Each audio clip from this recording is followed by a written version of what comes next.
You're listening to the Options Insider Radio Network, the home of the Options Podcast. For more quality options programs, visit theoptionsinsider.com or search for Options Insider Radio Network in your podcast provider of choice. Listeners can also access all of our programming through our mobile app available in the iTunes and Google Play stores. Select programs are also available via live stream at mixlr.com/options-insider.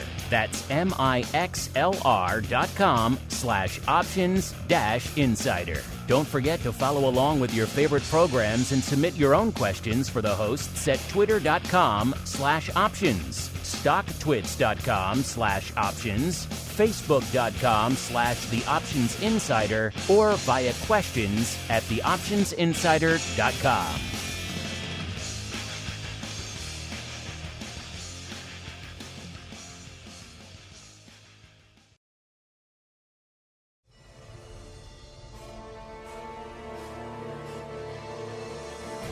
You wanted it. You got it. A radio program that helps teach you options trading inside and out, basic to complex. This is Options Boot Camp. Whether you want to learn how to protect your portfolio, generate income, or even become a master of volatility, your Options Bootcamp drill instructors, Mark Longo and Dan Passarelli, will break it all down for you. Most options trading platforms are commission-free, and there are some that don't charge per contract fees. Public.com goes a step further. When you trade options on Public, there are no commissions, no per-contract fees, and you get a rebate of up to 18 cents per contract traded. That means it costs less than $0 per transaction. In other words, instead of paying to place options trades, you literally earn money, and that money can add up fast. If you trade 1,000 option contracts on Public, you'll earn up to $180 in rebates. 10,000 contracts?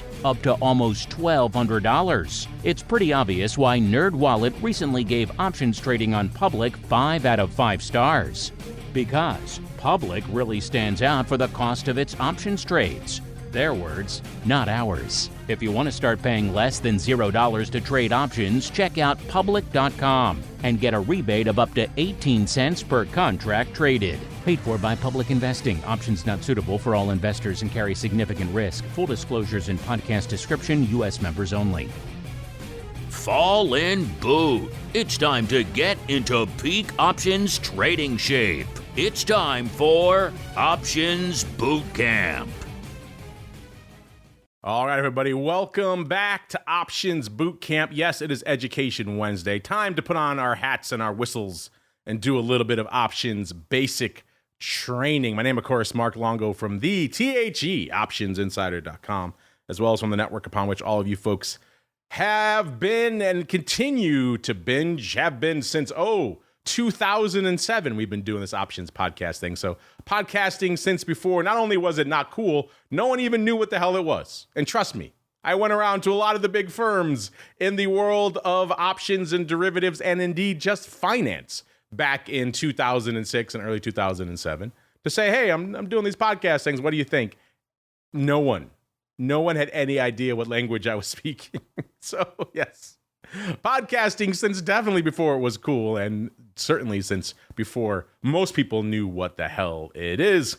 Of course, if you want even more podcasting goodness in your lives, listeners, only one place to go. Wherever you're getting this show, make sure you upgrade to the full network. That'll have nearly a dozen shows coming at you.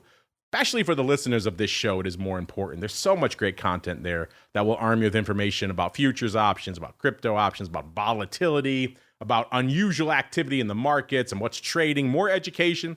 Our buddy, Mr. Uncle Mike, of course, does the strategy block every Monday on the Option Block show. We also have hundreds of episodes of Options Playbook Radio waiting there for you. The Advisors option, which I just got off with our buddy, Mr. Matt from Oratz, who's a popular guest on this program. He had some fun things to say about zero DTE yesterday and how are they impacting the overall risk in the market? Well, you have to check out the Advisors option on the full network to hear that for yourselves, listeners. But fascinating stuff. Make sure you're doing that. And if you want to go above and beyond, I know a lot of you have, head on over to the pro, theoptionsinsider.com/pro. Great pro Q&A yesterday with a buddy, Mr. Vixologist, going deep into all your questions about volatility and all the products they're in. And there are a ton. And the devil is in the details with all of them. So if you want to hear that, you want to hear options oddities every week with myself and the Rock Lobster, you want to get live streams, you want to get all sorts of giveaways, early access to stuff like the content coming out of the OIC conference that I recorded a few weeks ago. All sorts of fun. TheOptionsInsider.com/pro is the place to go. I got so excited I forgot to mention our review last week on the episode.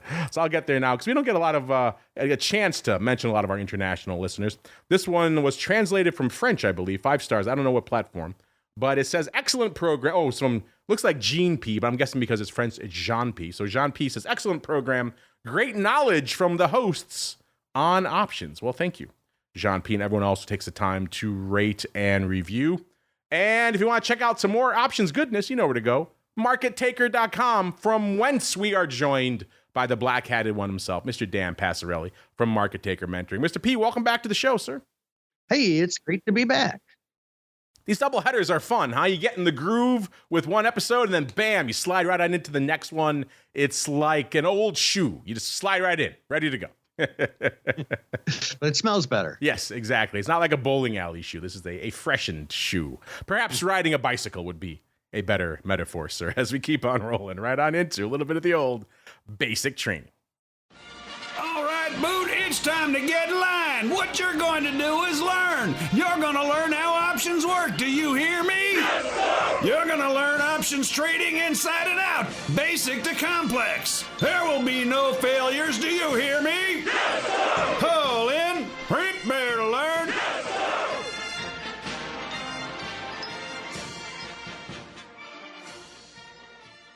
All right, Mr. P, let's get down to it, listeners. It is time for a little bit of the basic training. And today's topic, listeners, is another one that we are revisiting, not quite from as far back as last week's episode, where we went all the way back to the primordial ooze days of 2015 and indeed 2013, talking about trading options and IRAs. But we're going back a little bit farther and to the halcyon days of September 2020. Oh, what a great year 2020 was. We all can remember it so fondly. Episode 102, listeners, it was entitled Gamma Scalping for Beginners. You could tell from that what our topic is today. Yes, we are going to revisit Gamma Scalping. Why? Well, Dan did it for his question of the week a few weeks ago, and it kind of got the wheels turning. I know a few of you responded to that, had some questions. And Dan had mentioned also his thoughts and his, shall we say, lack of love for Gamma Scalping, especially for those folks out there like most of you in the retail accounts.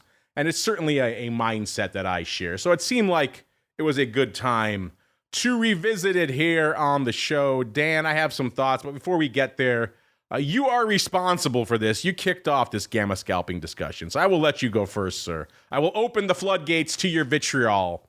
What are your thoughts on your favorite topic, Gamma Scalping? Yeah, so Gamma Scalping. Okay, so look, I'll tighten the screws just a little bit on what you were talking about, Mark. Like, is it my favorite thing? Well, in some ways, yes. In some ways, yes, actually, but in a lot of ways, no.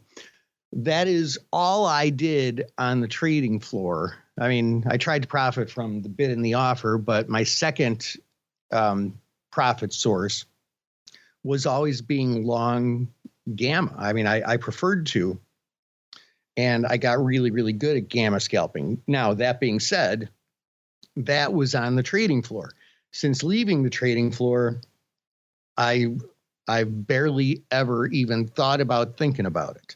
And anytime any of my student traders talk to me about it, I try and dissuade them because it just doesn't work so well for retail traders. And we can talk a little bit more about some of the reasons for that a little bit later. Yeah, it is funny when you mention it that way, because when you think about it, I was like you. I would say many days the lion's share of my profits or mitigating the losses came from Gamma Scalping. That's what we did. When it was a slow day, not much going on, when you're just slinging 10 lots here and there, waiting for big orders to come in, you can't really make a lot of money trading the bid and the offer. So you got to have something else. And that's where the Gamma Scalping comes in. Now, obviously, Gamma Scalping is a double-edged sword, listeners, because In order to sling all that stock, you have to have some stock usually to begin with. That's costing you interest. So there's a cost associated with it. But I won't go down that rabbit hole. Instead, let's get into some specifics. What the hell are we talking about? All right. Gamma scalping. There's a variety of ways we used to do it.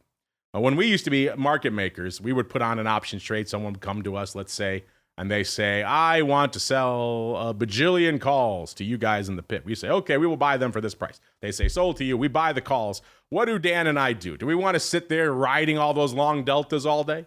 No, we do not. So we would sell stock against that, and we would wipe that out. It's called delta neutral trading. Our delta would be zero. But we all know delta is not a static Greek. And if you don't know that, you should be listening to early episodes of this show, or perhaps check out Dan's book, Trading Options Greeks, for an in-depth example of delta and how it evolves. But for a lot of you retail, that's not the way gamma scalping would really work. Let's take a more, let's say, practical example. So let's go out to XYZ. Trading $10. Everyone loves XYZ. Made or lost fortunes in this name. You decide you want to come in, you want to buy 10. So you got a decent sized little position here. A 10 1 month at the money calls in XYZ. So keyword, at the money. What does that mean, listeners? Again, if you've been listening to this show for a while, you should know at the money means an approximate 50 delta at the end of the day. Again, if you don't know that, check out the archives. Go read Dan's book about the Greek. So at the money call, about a 50 deltas. Could be 51, different 49, whatever, depending on where the stock is trading. But it's going to be an approximate 50 delta. So you bought 10 of them. What does that mean? Congratulations. You are now the proud owner of 500 long deltas, or effectively 500 shares worth in XYZ. Why? Because 50 times 10. It's a pretty basic math out there at the end of the day, listener. So now you have 500 effective shares of XYZ. Let's say the stock goes up. Let's say it goes all the way to 20 during the lifespan of this option. So now your $10 calls, guess what? They're $10 in the money. They are deeply in the money. They have morphed from 50 delta to now effectively 100. They're effectively stock. They're not going to be obviously exactly 100. They're probably going to be 99 in your model, but they're effectively 100 deltas. They have morphed effectively into long stock. So what happens now to your deltas? Now that you've rallied, the stock has effectively doubled. Those calls that were 50 deltas, again, they're now deep in the money. They're now effectively 100 deltas. So your deltas have doubled. Congratulations. You're now long effectively 1,000 shares of XYZ, aka 1,000 long delta. So now you have a choice. What do? You could say, hey, woohoo, bought my calls. I'm going to sell these calls, take my profits, and ride off into the sunset a happy camper. I'll thank Mark and Dan for doing this awesome show. And I will go treat my significant other to a nice dinner, whatever you want to do with that money.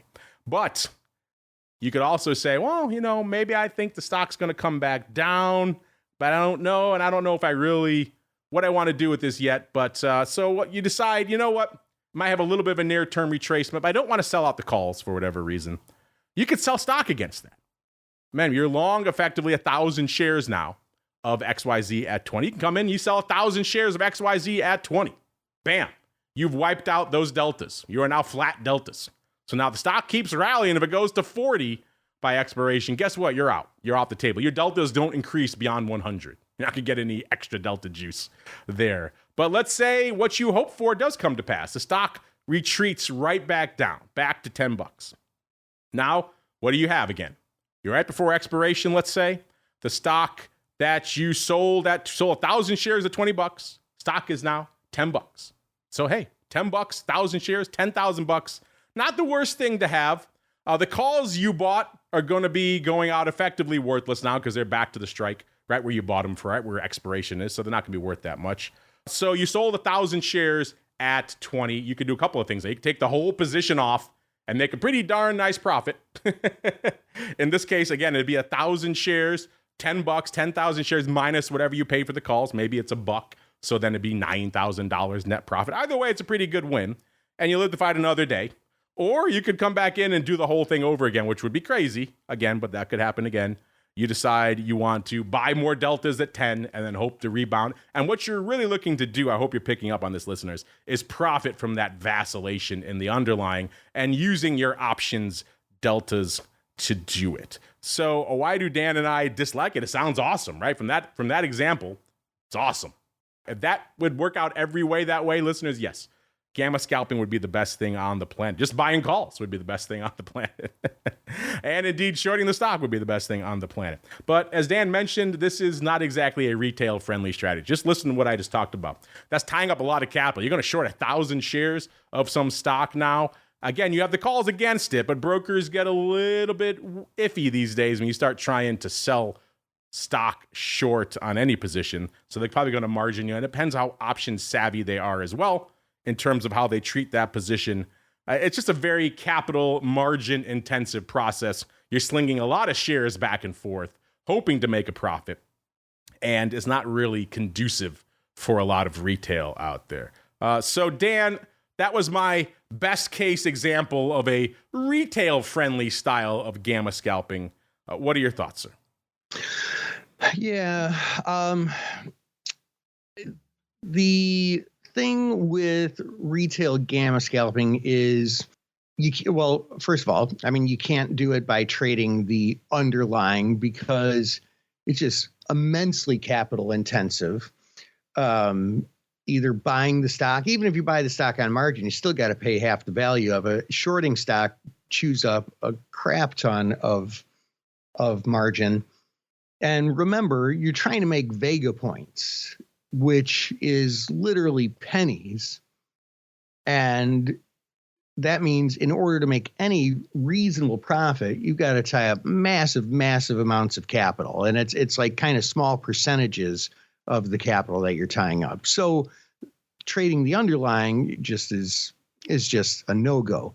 But the other side of that is scalping in and out of the options. Seemingly, hey, maybe that is a good idea, but there's almost no stocks that can make sense on because, again, you're just trying to make pennies, a few Vega or maybe even a couple of Vega points only.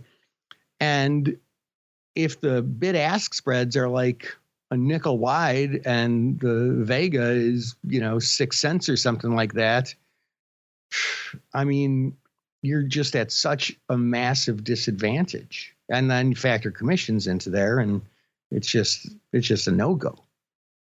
Yeah, when Dan and I used to gamma scalp, we slung a lot of underlying. We had very favorable margin treatment in our professional accounts and a lot of capital at our disposal to do so. For retail, it is just not the most efficient use of your capital. As Dan mentioned, it's very onerous, it's very expensive. Labor, capital, commission intensive, all the things that are not good for retail. I mean, my example was ridiculous, admittedly, but it's not going to happen that way. So don't use that as an incentive to want to gamma scalp. It's just really, it's something that is done out there. You hear us talk about it. You hear other people talk about it. We want you to know what we're talking about, but effectively not something you should be doing, listening. Instead, what you should be doing is sending in your questions for the mail call. Mail call. Time to look at questions submitted by our listeners.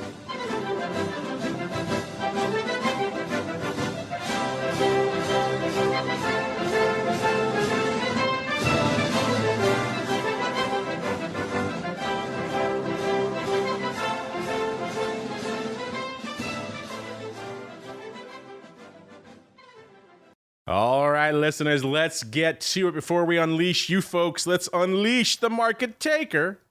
Question of the week. And now, it's the moment you've been waiting for.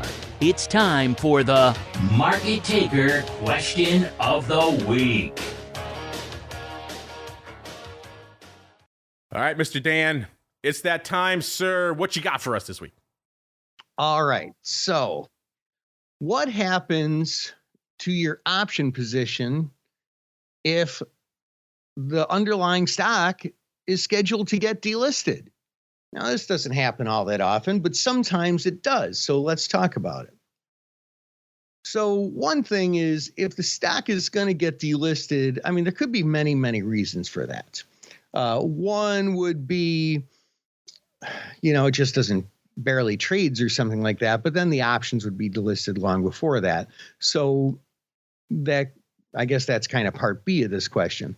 But it also could be something like maybe the company goes private and it's no longer a publicly traded stock. So I'll caveat this first. Anything can happen.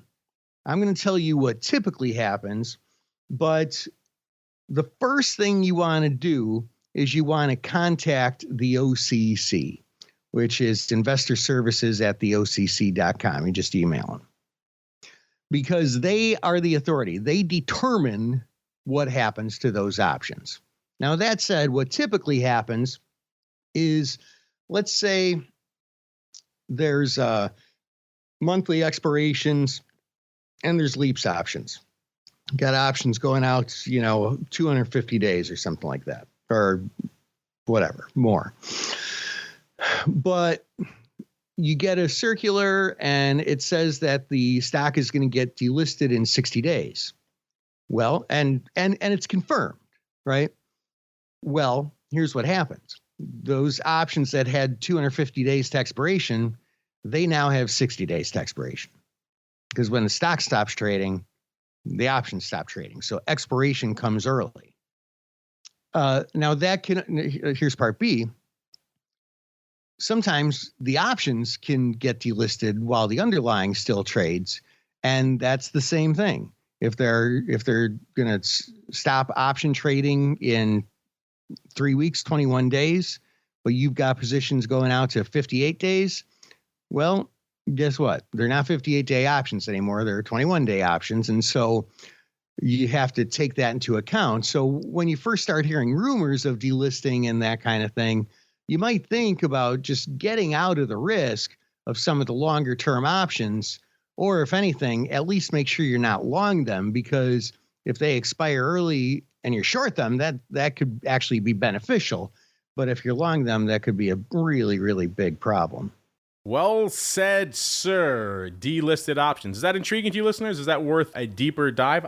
I do believe we have touched on that in the archives in the past, but perhaps I shall have to go through and look and see the last time we have chatted about such a thing. But let's get some more questions here on the show. Let's go out to this question here. Let's go to Megaton. I like that name. It's very close, one letter away from Megatron. Megaton wants to know, what happens to the call premium when I sell a covered call? Can I immediately use that capital to make other trades or even to withdraw from the account? Ooh. Mr. Dan, our buddy here, I'm going to call him Megatron because it's more fun. Megatron, he wants to know, when he sells the premium for a covered call, what happens to that money? Can't he just take that money, Dan, and go use it on another trade and then maybe use that trade, sell another call, and then take that money and use it for another trade and on and on and on in a virtuous, never-ending cycle, sir? Well, there's another one where I'm going to caveat it. Brokers can handle some of these things their own way because this is something that relates to margin. And that can be different from broker to broker, even stock to stock within the same brokerage firm. But the first thing you need to know is that it takes until the next day for the options to settle. If you sell the call right now, you don't actually really have that cash until tomorrow or after the close today, I guess. It's kind of the same thing. I'm just not really sure technically what the difference is. So yeah, you do have that cash in your account, but whatever the position is, there's going to be a margin associated with that. And so, sure, you might have this cash put into your account, but it could be tied up in margin. So it depends on the broker. It depends on the stock. It depends on exactly which position we're talking about, covered calls or credit spreads or naked puts or something. So, yeah, there's kind of a lot to unpack there. And I'll tell you what, if you're interested, here's what you do. The next time you're going to put on one of these trades where you're taking in premium, look at the balance of your account, look at the cash, look at the net lick, look at the margin, look at it right then and there. And this is good if you don't have a lot of positions on. And then look at what happens immediately after the trade, and then look at what happens tomorrow morning. Now, the positions may make or lose money, so that could change your net lick and potentially even your margining. So, you're going to have to account for that. How much did this position make or lose or whatever? But that's a great way to do it. Just empirical evidence. Just watch what happens and learn from that trial and error. Well said, sir. Yeah, there's a lot of caveats to this one. But at the end of the day, brokers are savvy. They're not going to let you just keep using the same capital for legions of trades endlessly over and over again. So unfortunately, no free lunch there. But it is worth checking with your broker if you do a lot of trades like this to see exactly how they treat that capital. Let's go out here to this question from Dak Knower, maybe Denower, all one word here. He says, have you guys heard you guys talking about how call premiums are trading back at levels at or near the 2021 meme stock revolution? Yes, we have talked about that a few times recently. It says, what are some ways we can take advantage of that as options traders? Well, Denower, you are in luck. You came to the right show. I know a lot of people are new, so they don't often take the time to go into the archives and see, hey, is there an episode or two or half a dozen about this exact topic? If you did so, Mr. Denower, and anyone else who's intrigued, you would see we have talked about this quite a few times, including quite recently. Most recently, episode 277, entitled NVIDIA Madness, Binary Craziness, and Revenge of the Meme Stock Skew. It's all there in the title, listeners. That was from February 21st of this year, so just 3 months ago. And then Options Bootcamp 275, so not that long before it, trading options in high skew environments from February 7th of that year. So skew was all the rage back in February. 274, right before that, I should say.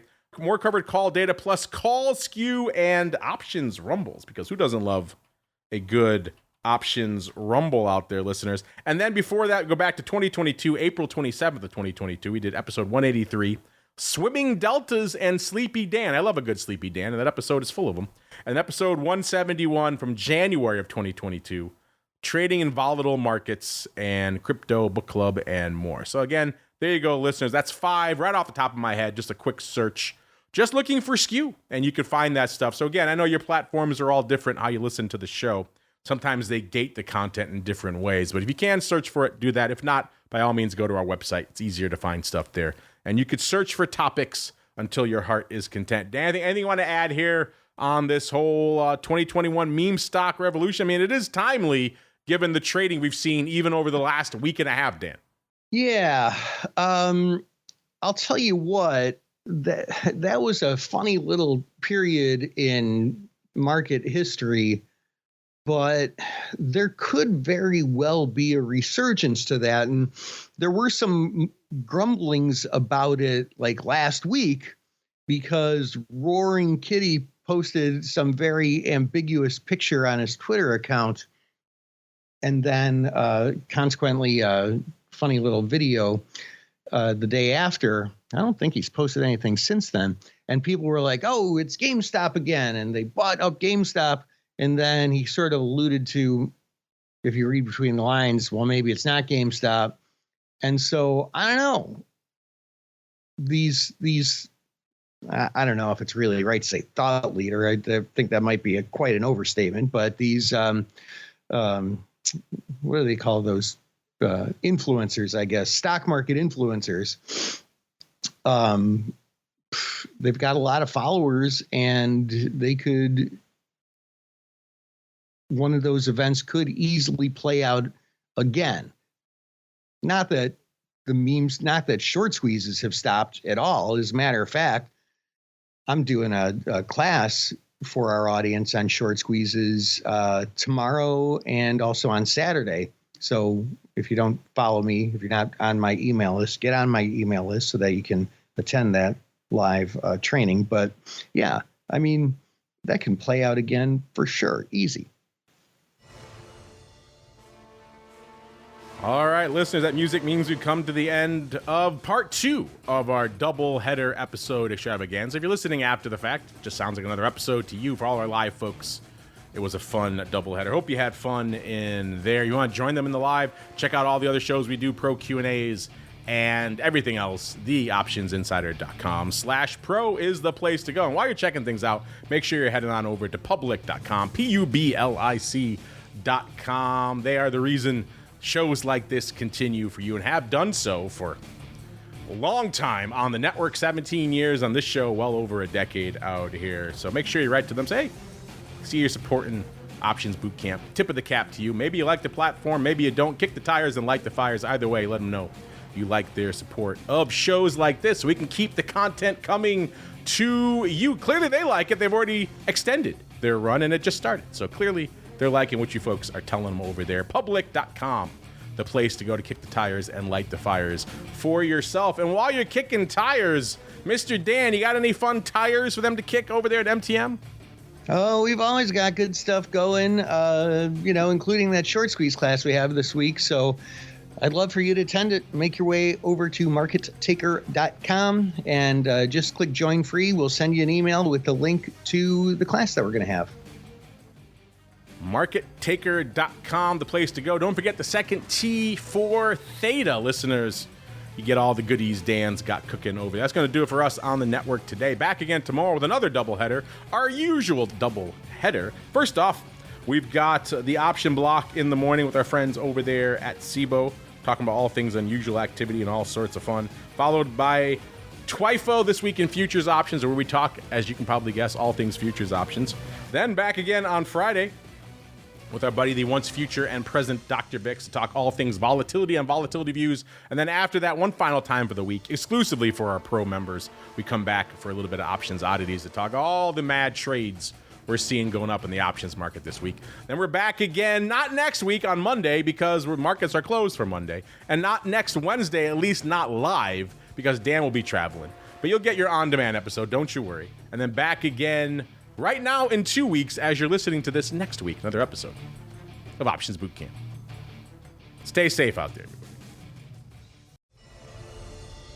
Check out public.com if you want to literally earn money to place options trades. There are no commissions or per contract fees. And Public gives you a rebate of up to 18 cents per contract traded. Discover why NerdWallet recently gave options trading on Public 5 out of 5 stars. And start paying less than $0 to trade options. Only at public.com. Paid for by Public Investing. Options not suitable for all investors and carry significant risk. Full disclosures and podcast description. U.S. members only. You're listening to the Options Insider Radio Network, the home of the Options Podcast. For more quality options programs, visit theoptionsinsider.com or search for Options Insider Radio Network in your podcast provider of choice. Listeners can also access all of our programming through our mobile app available in the iTunes and Google Play stores. Select programs are also available via live stream at mixlr.com/options-insider. That's mixlr.com/options-insider. Don't forget to follow along with your favorite programs and submit your own questions for the hosts at twitter.com/options, stocktwits.com/options, facebook.com/theoptionsinsider, or via questions at theoptionsinsider.com.